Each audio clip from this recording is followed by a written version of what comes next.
The city of Portland, Oregon marks an unwelcome milestone tonight as it moves into its second 100 days of nightly demonstrations and riots.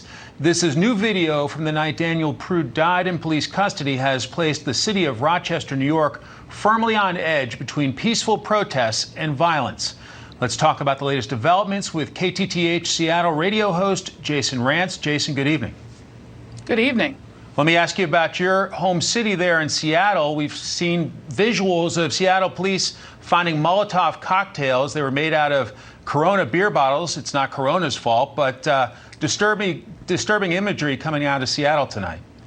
Yeah, it's the new weapon of choice. They've been upping the ante, if you will, for the last couple weeks. So just earlier today, just about an hour and a half, 2 hours ago, a group of about 300 agitators marched down to the Seattle Police Officer Guild building in the Soto neighborhood, and police officers immediately jumped on them because they started to take out Molotov cocktails. There was a little bit of a back and forth between the agitators and the police, and then the police basically ran them out of the neighborhood. It was a rather aggressive and very effective strategy from the SPD. Okay, so Rochester is the new recent hotspot. Listen to the Rochester police chief.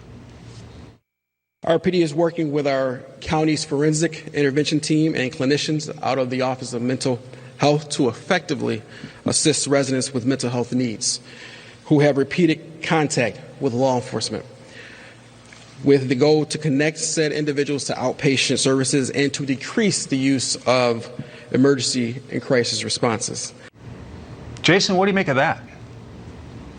It's going to be a little bit tricky. So they're getting into the politics of it all, and they're doing this rather quickly. When we're talking about adding mental health officials to any kind of policing, on paper it sounds like a really good idea, but it really depends on how they're going to be implemented. There's been this idea nationwide that's been forwarded to just send these folks over, whether they're doctors or nurses or any kind of mental health official, just sending them out on calls. Well, you can't do that without police. Police are still going to need to be there because they need to protect them. And this idea that we're going to completely take policing out of policing when you're calling 911 because someone is a danger to either themselves or others is just ridiculous. I like the idea of talking about the mental health aspect. I just feel like when we've got some of these mobs demanding these changes, when you immediately try to acquiesce them, you tend to not have the thoughtful conversations that are necessary to develop a plan that's actually going to work long term.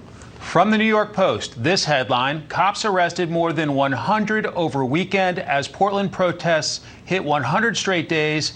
Today, the majority, 59, were arrested Saturday as officials declared a riot in which they said officers were hit with multiple firebombs, mortars, and rocks. Is the end of unrest in sight for Portland, Jason?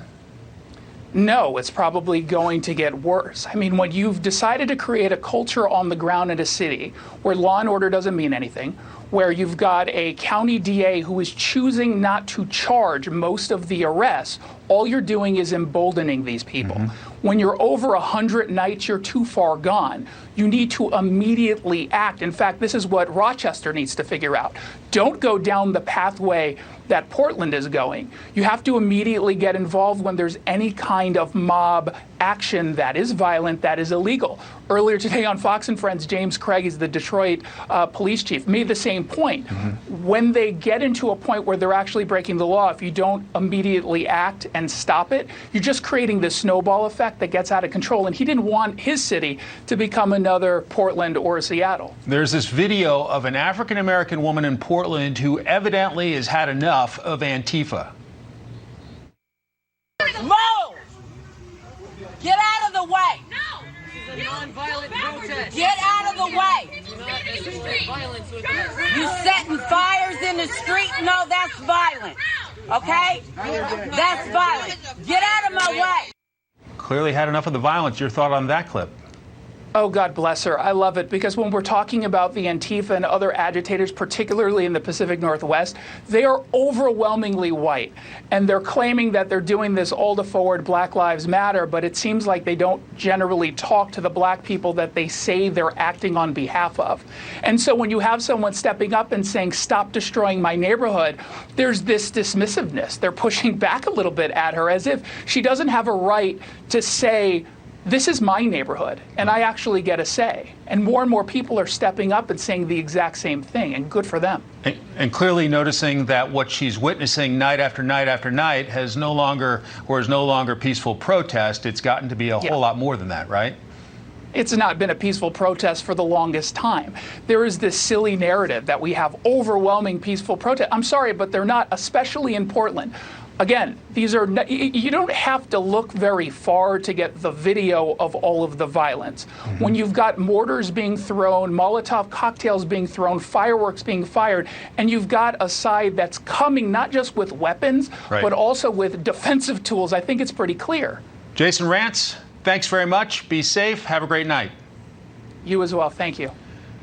The battle over extradition for Julian Assange takes center stage in British court. That's next.